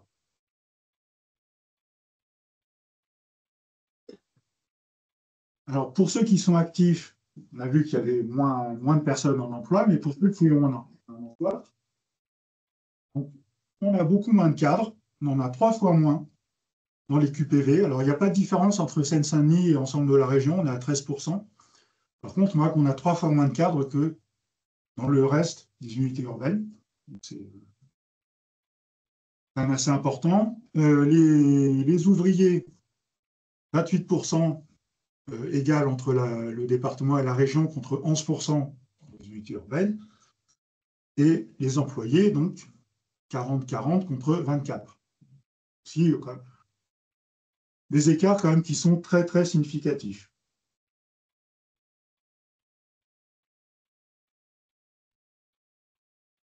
Et puis, on va conclure sur le revenu. Donc, là, évidemment, on sait qu'il y a des écarts de revenus puisque c'est le critère qui a servi à construire les quartiers en question. Alors là, du coup, ça a moins d'intérêt de comparer les quartiers avec le reste parce qu'on va prouver que les quartiers ont une population riche, c'est bon, parce que c'est par construction. Par contre, on peut comparer les quartiers entre eux. Alors, sur ce graphique, les points en bleu, ce sont les quartiers du département de la Seine-Saint-Denis. Et les points gris, ce sont les quartiers de l'ensemble de la région, donc hors des autres départements de la région, hors Seine-Saint-Denis. Et vous avez en abscisse le taux de pauvreté. donc la part des personnes qui sont en dessous du seuil de pauvreté. Et en ordonnée, c'est la médiane du revenu disponible, unité de consommation, qui est en fait l'indicateur qui a servi pour la construction des quartiers. Et j'allais dire presque la bonne surprise, c'est que les QPV de Seine-Saint-Denis sont plutôt concentrés là, c'est-à-dire que en termes de revenus médians, ils ne sont pas très bas. On le voit, hein, ensemble des QPV du département, niveau de vie médian, on est à 15 600 €, alors que sur l'ensemble des QPV d'Île-de-France, on est à 15 800 €. Donc, somme d'écart, ça ne joue pas. Et si je regarde le taux de pauvreté, les QPV de Seine-Saint-Denis sont plutôt dans la première moitié, donc ils sont en gros entre 25 et 45%. C'est élevé, hein. Le taux de pauvreté moyen régional, c'est 16%. Là, forcément, vu qu'on est dans des QPV, on sait déjà qu'on est au-dessus des 16%, ça c'est sûr. Là, on est entre 25 et 45. Mais vous voyez que si vous regardez les QPV du reste de la région, donc tous les points gris, on a quand même pas mal de QPV hors Seine-Saint-Denis qui ont un taux de pauvreté qui est supérieur à 50% et avec un niveau de vie qui est inférieur à 14 000 €. Donc finalement, Seine-Saint-Denis n'est peut-être pas le département qui s'en sort le plus mal, en tout cas du point de vue du revenu. C'est un peu paradoxal, hein, peut-être par rapport à ce qu'on a vu avant. Mais... Et celui qui est tout seul, c'est la Courneuve, du coup. Celui qui est tout seul là, alors non, en fait, ouais, je vous ai mis le taux de pauvreté le plus faible, alors c'est cet Arpan, Stalingrad, on a vu aussi que c'était le plus petit département. Et le plus haut, Et le plus haut, c'est Joncherolles-Fauvette. c'est quelle ville? Ah, bien. Pierrefitte, oui. Aix. Ils n'ont pas la même taille, forcément, ça Oui, aussi la même. voilà. Ça peut jouer aussi. Stalingrad, c'est lequel sur la. Je sais pas si j'arrive pas à voir là. Alors, c'est celui-là. Cet Arpan Stalingrad, c'est celui qui a le taux de pauvreté le plus faible et le niveau de vie médian le plus élevé. La géographie politique. Non, c'est un peu ici. Il n'est pas sorti. Il a été réduit, cet Arpan. Il a été réduit. Sur Pantin, il est plus sur Saint-Gervais. Alors là, je ne saurais pas vous dire s'il a changé. Ce que je sais, c'est qu'il existe toujours. Ça, Il a été très réduit. Il a été réduit. D'accord. Voilà. Et donc, dans le petit tableau en bas à droite, on vous a mis la comparaison quand même avec l'ensemble des QPV transmétropolitaines pour avoir aussi un point de comparaison plus large que juste la région. Donc, dans l'ensemble des QPV de France métropolitaine, le taux de pauvreté, c'est quand même 44%. Et en Seine-Saint-Denis, on est à 39,7. On a quand même un peu plus de 4 points d'écart, et ça, c'est pas négligeable. Et en niveau de vie médian, on est carrément 1 000 € au-dessus. Mais en même temps, juste une remarque, les QPV qui ont un taux de pauvreté, du moins qui sont dans la partie droite, hein, qui sont les plus pauvres, est-ce qu'ils sont éloignés du centre de Paris? Voilà, de la pression, notamment de la pression sur le logement, parce que ça peut avoir une incidence. En Seine-Saint-Denis, c'est vrai qu'on est un peu plus haut, mais le prix du logement est supérieur peut-être. Ouais. Alors, ça, je pense qu'on va faire des études à l'INSEE là-dessus. Donc, la réponse, voilà, d'ailleurs. Mais là aussi, on va peut-être travailler ensemble prochainement sur cette question-là. Hein.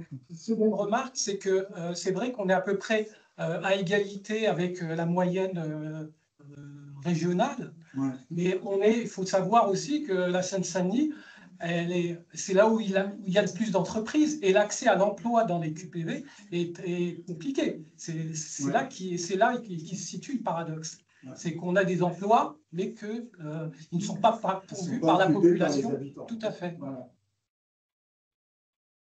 Ouais, ça, malheureusement, on a des meilleurs transports qu'en grande. Ça s'explique aussi par, c'est plus la France rurale alors qu'il y a les revenus, ouais, parce que vous avez mis 14 700 pour la France métropolitaine. C'est plus peut-être dans la France rurale où le moyen est... Non, c'est dégressif. Pas forcément, non. Alors, ce qui pèse assez lourd, en fait, les QPV qui sont vraiment les plus pauvres en France, en fait, finalement, ils ne sont pas en Île-de-France. Ils sont plutôt ou du côté de Marseille ou dans les Hauts-de-France. Ouais. Ils sont très petits aussi. Ça vous dérange, on termine vraiment le truc de présentation, on est sur le dernier segment et on passe aux questions juste après, si vous le voulez bien, parce que sinon... Avec un peu de chance, je vais peut-être répondre à votre question. Pas. Alors, trop vite. Alors, là, on a fait un petit zoom, mais c'est rapide, donc par EPT, hein, pour de descendre un peu plus près de vos préoccupations. Donc, on commence par pleine commune. Alors, pleine commune, donc, on a des quartiers. Alors, en bleu foncé, c'est ceux qui sont sur une seule commune, et en bleu plus clair, ceux qui sont sur 2 communes ou plus. Hein. Là aussi, on voit que on a des quartiers qui sont très étendus. Hein, donc, ce que je disais tout à l'heure, hein, en termes de surface, à pleine commune, on a quasiment la moitié de la surface de l'EPT qui est couverte par des quartiers des QPV. Par rapport aux autres EPT, on le voit sur les cartes, c'est vraiment ce qui est spécifique de pleine commune. Ça se voit aussi en termes de population. Hein. Alors, là, ça répond un petit peu à une question qui a été posée tout à l'heure. Hein. Là, ici, on parle de la population des QPV de Saint-Denis. Donc, uniquement dans les limites communales de Saint-Denis, on a 85 000 habitants. Alors, c'est l'ancien Saint-Denis. C'est bien. Voilà. Là, on est sur des données qui ont été calculées en 2024. Donc, on est quand même à 85 000 sur 110 000 après Saint-Denis à ce moment-là. Et au Aubervilliers, on est à 80 000 habitants. Grosse partie de la commune aussi.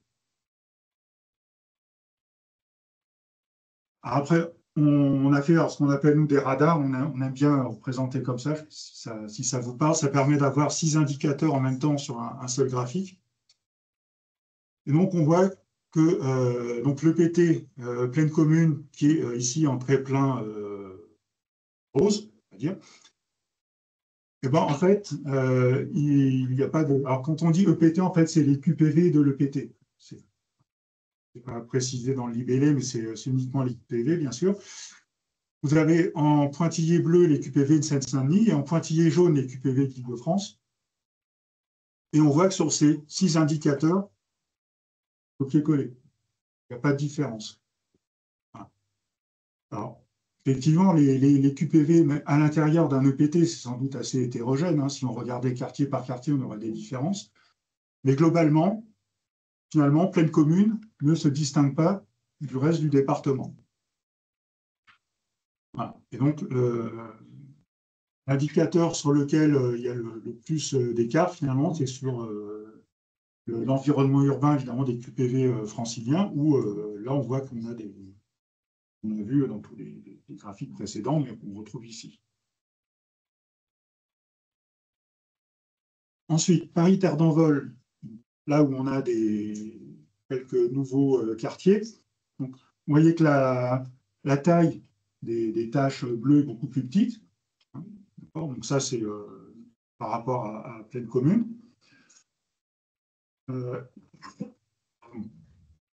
En termes de nombre d'habitants, on est aussi nettement en dessous. Hein. La plus grosse partie, donc à Aulnay-sous-Bois, on est qu'à 35 000 habitants. On est à 85 000 à Saint-Denis. C'est plus grosse quand même. Et puis, si je regarde mes 6 indicateurs, là, ben, j'ai la même chose. Le trait plein qui représente Paris, Terre d'Envol, on voit que sur les 6 indicateurs, je suis exactement calqué sur la moyenne du département et la moyenne des QPV d'Île-de-France. Ensuite, Est Ensemble. Des gens d'Est Ensemble ici? En l'occurrence, comme la bref originaire de Montreuil. Alors, Est ensemble, donc là aussi, on a quand même des. Alors, à part sur Bobigny et Bondy, où on a quand même des quartiers assez grands, sinon les autres sont quand même plus restreints en termes de taille et de population. Et en termes de profil, aux surprises, il n'y a toujours pas de différence. Là aussi, hein, bien sûr, si vous regardez quartier par quartier, vous allez me dire, ah, mais dans tel quartier à Montreuil ou à Vigny ou à Bagnolet, on ne va pas être sur ce profil-là. Bon, bah, le trait vert, c'est la moyenne des quartiers de PT Est ensemble. Donc, pas de différence avec le département. On termine par Grand Paris Grand Est, où, à part le quartier qui est sur Clichy-Montfermeil, les autres sont quand même nettement plus petits. Donc là aussi, on a quelques nouveaux quartiers. Et quand vous êtes habitués, je fais une surprise. Voilà. De toute façon, c'est assez logique qu'on soit sur la moyenne départementale, parce que les 3 premiers EPT ont été calés sur la moyenne départementale, donc le 4e aussi, forcément. Et donc, si je fais la synthèse de tout ça, j'ai le même graphique avec les 4 EPT, donc ils ont bien le même profil. Vous n'auriez peut-être pas parié là-dessus. Non. Moi, je vous ai appris un truc. Ça ne faut rien. Alors maintenant, je vais faire un peu de pub, moi aussi.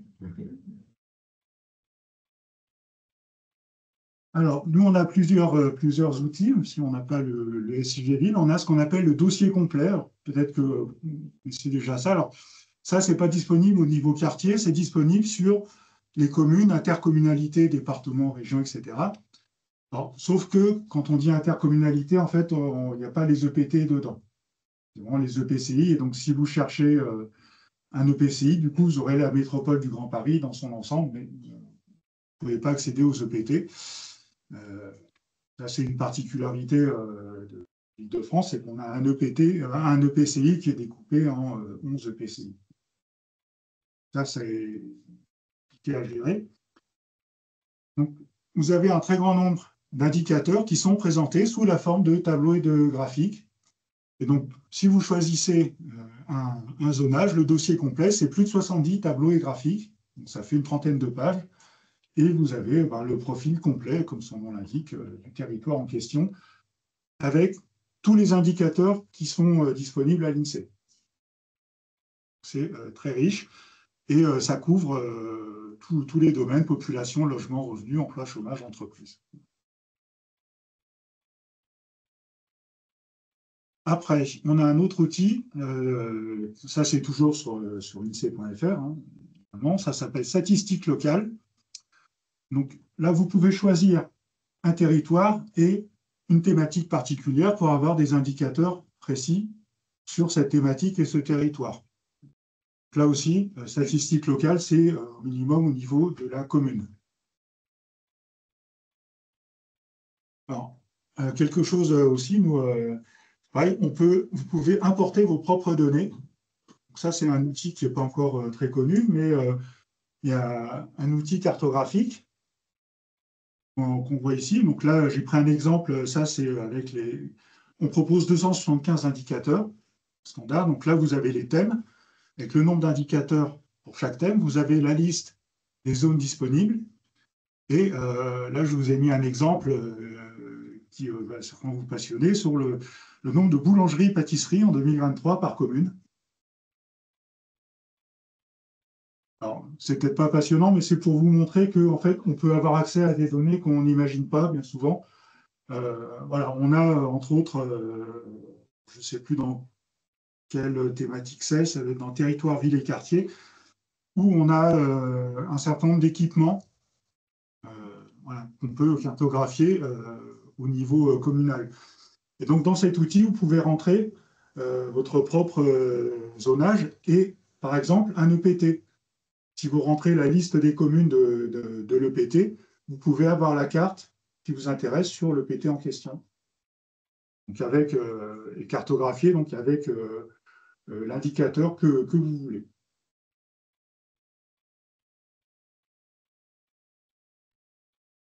Ensuite, on a une partie sur les données des quartiers 2024. Alors, on a l'équivalent sur les quartiers 2015 aussi, hein, je l'ai pas mis, mais on continue à entretenir les données sur les quartiers 2015. Donc là, sur les données 2024, il y a un calendrier provisionnel de mise à disposition de données par source. Donc ça aussi, ça répond à l'une des questions tout à l'heure.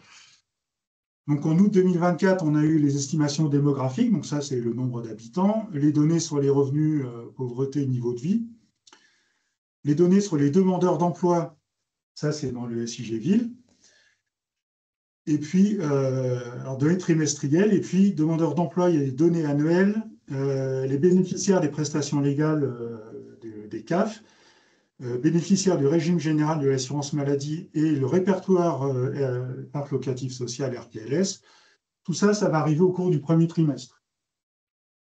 Donc, sur cette page-là, les quartiers par quartier, vous aurez toutes ces données-là. Et donc, pour chacune de ces sources, on diffuse un certain nombre d'indicateurs, donc des nombres de personnes généralement, ou pour RPLS, c'est des nombres de logements. Un autre outil qu'on propose, bon, là c'est un petit peu plus technique, hein, mais, voilà. Ça c'est des données qu'on appelle par carreau. Donc ça consiste à plaquer sur une carte une grille de carreaux. Alors c'est un peu penché, c'est normal, hein, c'est une question de projection. C'est l'envers 93, par les techniques. Voilà. Et donc sur chaque carreau, on sait à l'intérieur d'un carreau, ici, combien il y a d'habitants et quel est le profil de ces habitants. Ça vient de la source philosophie dont Maxime a parlé tout à l'heure. Et donc ici, plus le carreau est foncé, plus la part de ménages pauvres est élevée. Donc ça, c'est très fin, parce qu'on a des carreaux de 200 mètres de côté. Et là, je vous ai mis le fond, c'est, quand vous allez sur Google Maps, hein, vous avez la même chose, c'est le fond photo aérienne. Enfin, Google Maps, c'est plutôt satellite, mais là, c'est des vues aériennes. Ça vous permet de situer assez précisément. Et du coup, c'est très très fin, parce que les carreaux, c'est 200 mètres de côté. Ça, c'est à quel endroit? Ça, c'est ici, c'est sur Bobigny. Là, non, je veux dire, faire des statistiques locales, là, c'est complet, et là, il n'y a pas l'endroit sur le site de l'Inscription. Alors, en fait, oui, vous passez par statistiques locales, ça s'appelle cartographie infracommunale. Quand vous allez sur la page statistiques locales, c'est tout en bas de la page. Cartographie infracommunale, et donc c'est un outil, c'est basé sur Géoclip, hein, ceux qui connaissent. Et voilà. Les données de 2015 ou seulement en Kiroyer? En 2019, je crois. 2019 Peut-être même. Ouais, c'est 2019. Pas dire de bêtises, donc je n'ai pas fait attention aux millésimes. Mais... Moi, j'étais en présentation, je pense que c'est au moins 2019. Ah, c'est peut-être pas plus récent. Pas plus récent. Au moins, oui. Après, il faut le temps qu'on traite les données, parce que ça, c'est assez lourd à faire. Voilà. Un grand merci. Merci beaucoup. Merci beaucoup de votre attention. Il est 15h30. On termine là. On avait précisé 15h30. Si ça vous dit, on peut garder une dizaine de minutes pour des questions, si jamais ça vous dit. On avait une question qui nous attendait là tout à l'heure. Et puis, on a aussi une question qui est en distanciel et que je pourrais donner après. Mais voilà, si 10 minutes, ça vous va, on peut en fait prendre ce temps-là rapidement. Merci beaucoup. D'avoir la parole pour savoir si on aura les présentations. Non, tout à fait. Je reboucle à la fin là-dessus. Je voulais vous demander, parce que tout à l'heure, vous indiquiez qu'il y avait une part de propriétaires plus élevée en QPV que ce que vous aviez imaginé. Est-ce que vous avez réalisé des études qui permettaient d'évaluer la qualité du logement?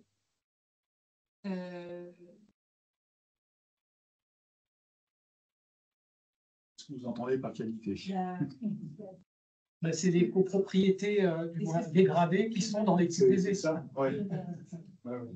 Alors, ça, non, déjà, on n'a pas forcément l'information, nous, dans nos bases, savoir si c'est copropriété thermique. En fait, ma question, c'était de savoir, pour les gens qui sont en QPV et qui sont propriétaires, est-ce que c'est plutôt les personnes qui sont dans les propriétés dégradées ou les personnes qui vivent dans les propriétés dégradées sont plutôt des locataires avec des propriétaires qui ne... Voilà. Mais c'est un peu spécifique. En fait, il y a quand même des statistiques dans la philosophie où vous pouvez avoir taux de pauvreté ou taux de revenu par statut d'occupation. Est-ce qu'il s'agit des locataires? Donc, vous pouvez voir aussi. Et je pense, en fait, moi aussi, je voulais réagir par rapport à cette question parce qu'il me semble que ce qui va être beaucoup plus spécifique en Seine-Saint-Denis, peut-être dans d'autres QPV franciliens, c'est le fait que nous, on a beaucoup de logements sociaux dans les QPV, mais on a aussi le parc privé très probablement dégradé.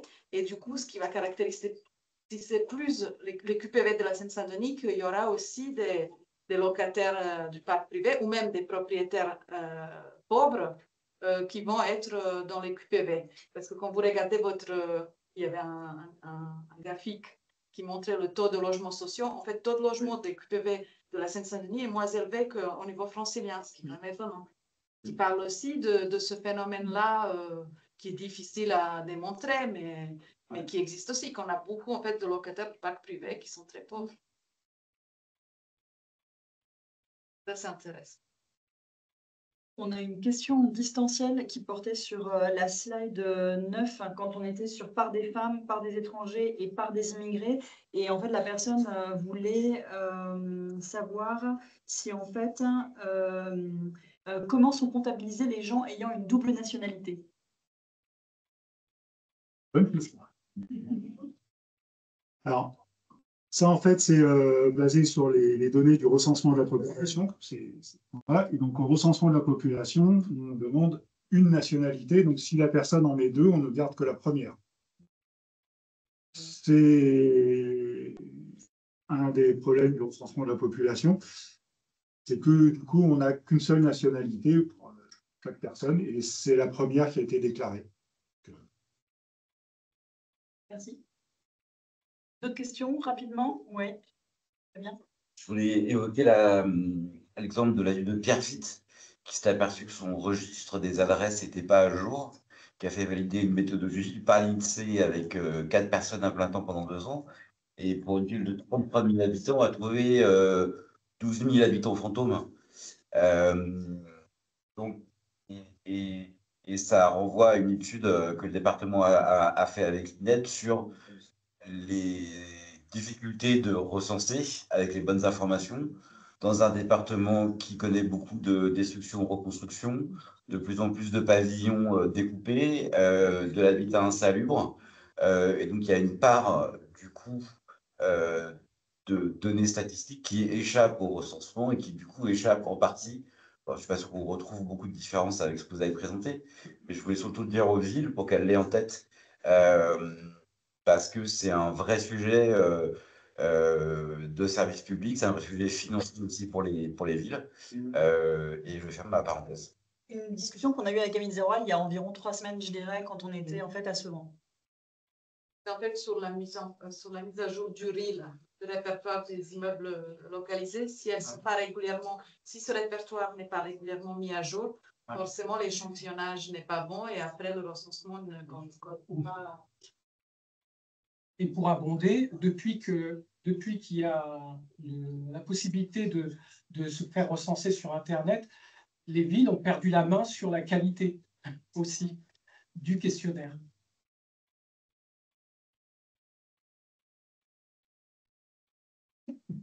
Mais c'était une présentation très bien, on n'est pas venu. Mais c'est important de le dire, c'est très clair. On passe à la prochaine question. Et oui, mais l'INSEE a amélioré. Nous, on constate quand même une meilleure qualité depuis qu'on a introduit la réponse par Internet. Même en Seine-Saint-Denis. Le fait qu'on a un meilleur contrôle sur les réponses. Prochaine question, merci. Étienne Varro, chef de projet à Petit de la Ville à Bobigny. Est-ce que vous travaillez sur des indicateurs de mixité sociale.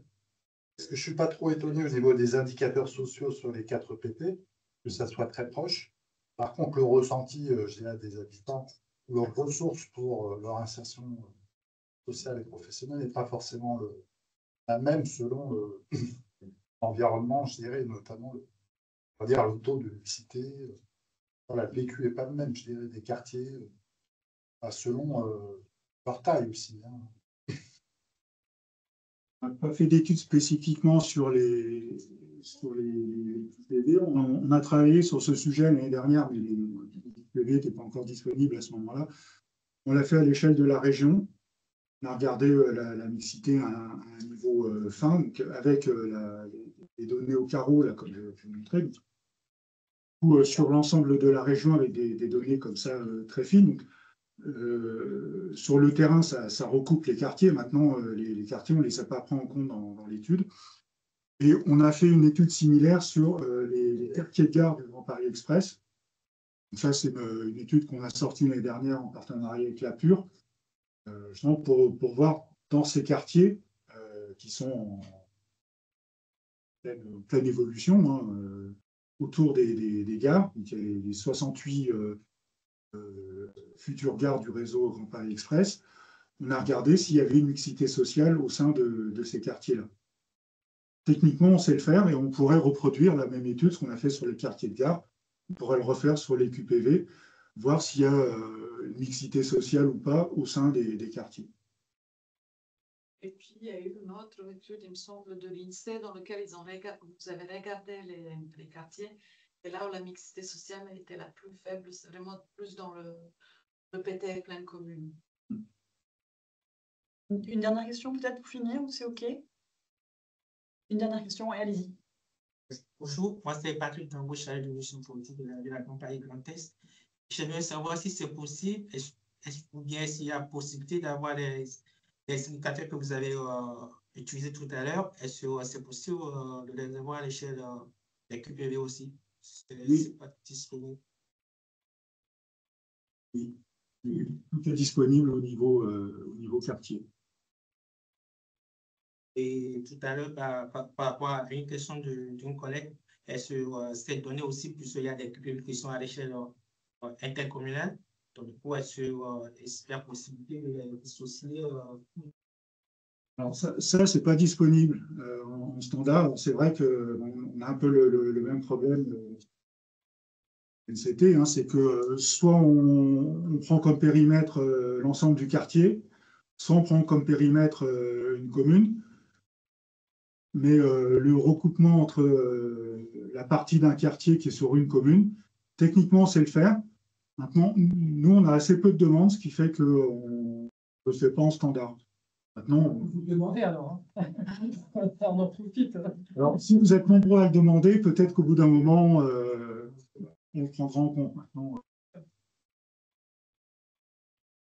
Énorme merci pour votre participation présentielle et merci à la vingtaine de personnes qui étaient en distanciel également. Un très très grand merci du coup aux 3 intervenants, c'était vraiment plaisir. Deux informations avant de nous quitter. Première chose, vous indiquez que en fait, vous allez recevoir un mail avec le diaporama qui vous sera disponible.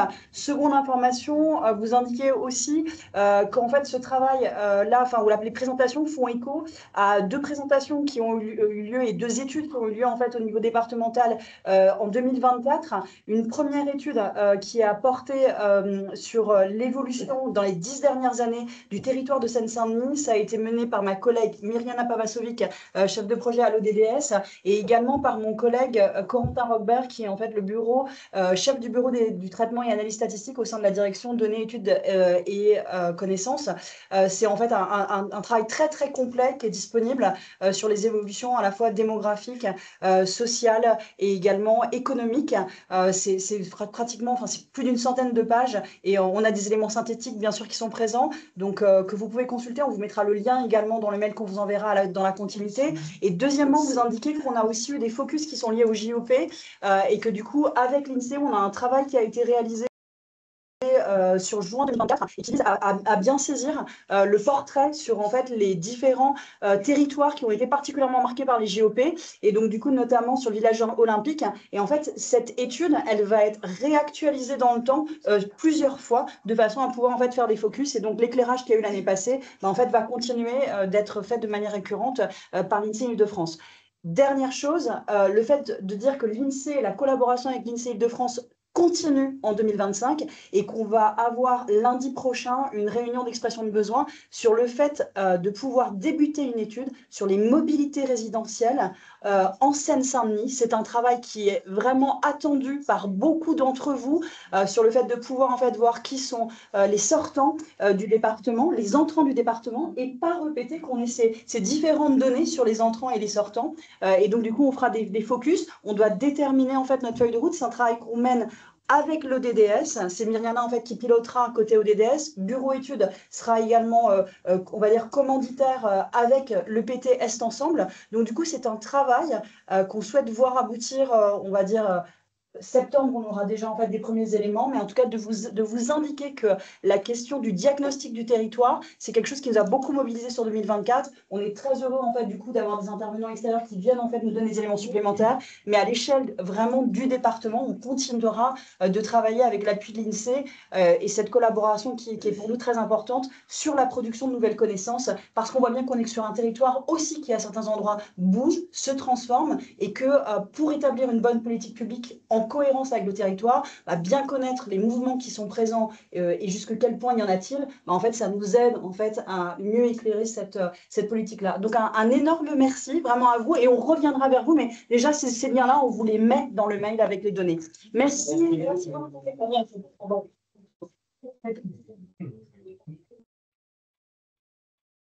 Oui, du coup,